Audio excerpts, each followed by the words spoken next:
Start. आज जब हम घर से बाहर निकलते हैं तो सबसे पहले हमारा सामना वायु प्रदूषण से होता है। सड़कों पर रेंगते अनगिनत वाहन न केवल हमारी यात्रा की गति को धीमा करते हैं बल्कि हमारे फेफड़ों पर भी गंभीर प्रहार कर रहे हैं।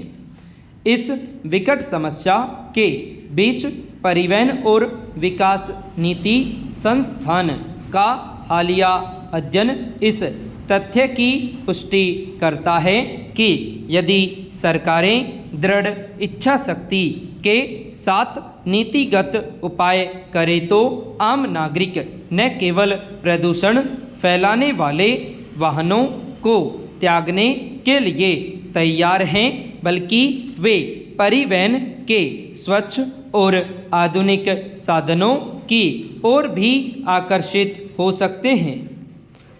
इस अध्ययन का सबसे व्यावहारिक सुझाव लो एमिनेशन जोन यानी कम उत्सर्जन क्षेत्र की शुरुआत करना है जो शहरी जीवन की गुणवत्ता को पूरी तरह बदलने की क्षमता रखता है। पैरा। कम उत्सर्जन क्षेत्र का विचार सुनने में सरल है, साथ ही क्रियान्वयन में दूरगामी और व्यापक प्रभाव रखने वाला है। यह एक ऐसा क्षेत्र होता है जहां वाहनों के प्रवेश को उनके उत्सर्जन स्तर के आधार पर विनियमित किया जाता है। सरल शब्दों में कहें तो शहर के कुछ विशिष्ट और संवेदनशील हिस्सों जैसे व्यस्त बाजार, ऐतिहासिक धरोहर स्थल या घनी आबादी वाले रिहायशी इलाकों को ऐसे क्षेत्रों के रूप में चिन्हित किया जाता है जहां केवल वही वाहन प्रवेश कर सकते हैं जो प्रदूषण के कड़े मानकों पर खरे उतरते हैं। जो वाहन को इन मानकों को पूरा नहीं करते उन पर या तो भारी जुर्माना लगाया जाता है या उनका प्रवेश वर्जित कर दिया जाता है। यह पूरी अवधारणा प्रदूषण फैलाने वाला भुगतान करे के वैश्विक सिद्धांत पर आधारित है। पैरा। जब लोगों को यह महसूस होने लगता है कि निजी वाहन का उपयोग महंगा और असुविधाजनक हो रहा है और उसके एक बेहतर विकल्प के रूप में स्वच्छ, सस्ती और सुगम व्यवस्था उपलब्ध है तो वे स्वतः ही अपने व्यवहार और जीवन शैली बदलने की दिशा में कदम बढ़ाने लगते हैं। किसी भी सफल शहरी परिवहन नीति के दो मुख्य स्तंभ होते हैं जिन्हें प्रतिबंध और प्रोत्साहन के रूप में समझा जा सकता है। केवल प्रतिबंध लगा देना या दंडित करना किसी भी समस्या का स्थायी समाधान नहीं बल्कि कई बार यह जनता के बीच असंतोष को भी जन्म देता है। पैरा। दूसरी ओर जब एक नागरिक को भरोसा हो जाता है कि वह अपनी कार के बजाय मेट्रो या इलेक्ट्रिक बस से सुरक्षित रूप से और कम खर्च में जल्दी अपने गंतव्य तक पहुंच सकता है तो वह बिना किसी दबाव के स्वेच्छा से इस बड़े बदलाव का हिस्सा बन जाता है। कम उत्सर्जन क्षेत्र के प्रभाव केवल पर्यावरण की स्वच्छता तक ही सीमित नहीं है बल्कि यह शहरी अर्थव्यवस्था और हमारे सामाजिक ताने बाने को भी एक नया और सकारात्मक आयाम देते हैं। दुनिया के कई बड़े और प्रतिष्ठित शहरों जैसे लंदन, पेरिस और बर्लिन के पिछले कुछ वर्षों के अनुभवों से यह स्पष्ट हुआ है कि जहाँ भी ऐसे प्रतिबंधित क्षेत्र बनाए गए वहाँ की वायु गुणवत्ता में 20 से 30% तक का सुधार दर्ज किया गया।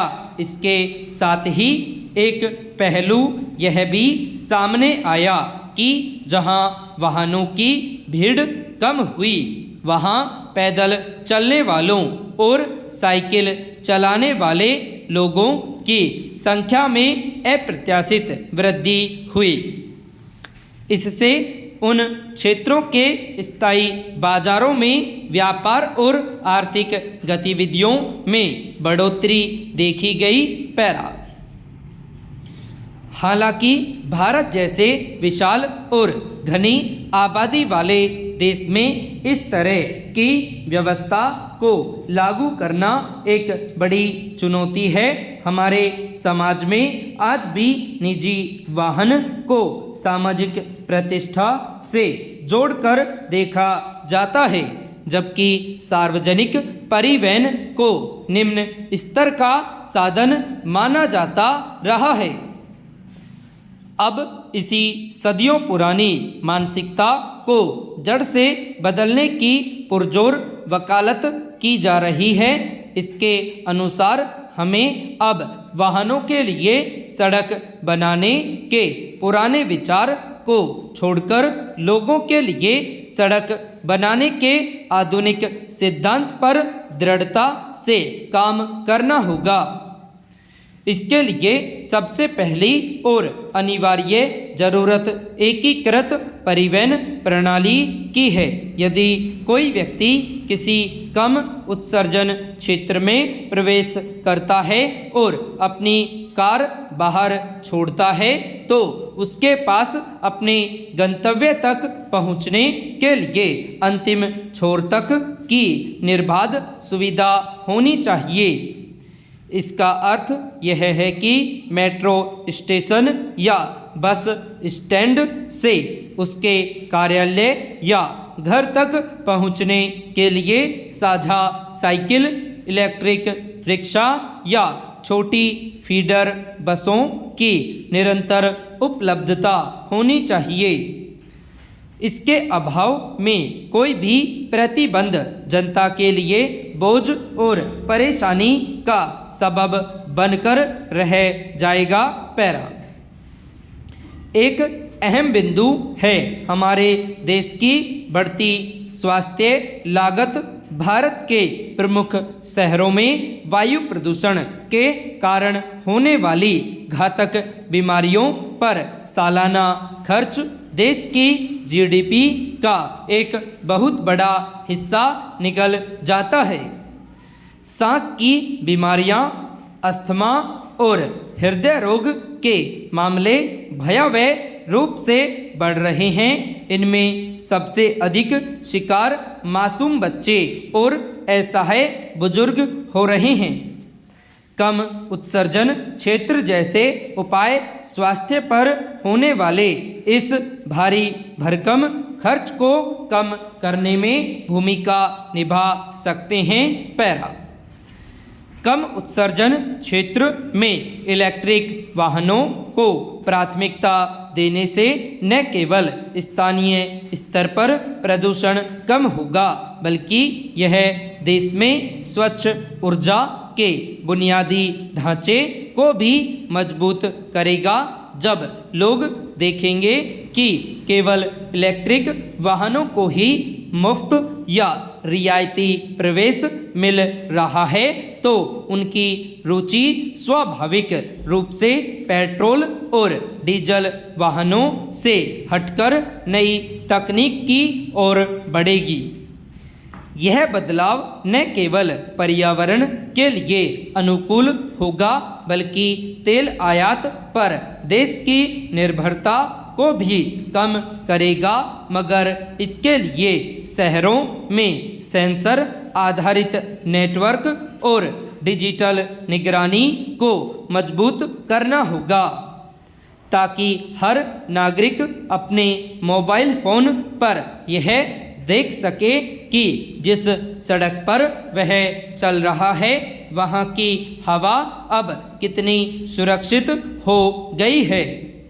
यह पारदर्शिता सरकार और जनता के बीच विश्वास का एक नया सेतु बनाएगी। अभी तक हमारे शहरों का विस्तार इस तरह से होता आया है कि वे कारों के लिए अधिक सुविधाजनक हो, जिससे पैदल चलने वालों के लिए जगह लगातार सिमटती गई है, जबकि घर, कार्यालय, स्कूल और बाजार एक दूसरे के इतने करीब होने चाहिए कि किसी को भी बेवजह वाहन निकालने की ज़रूरत ही न पड़े।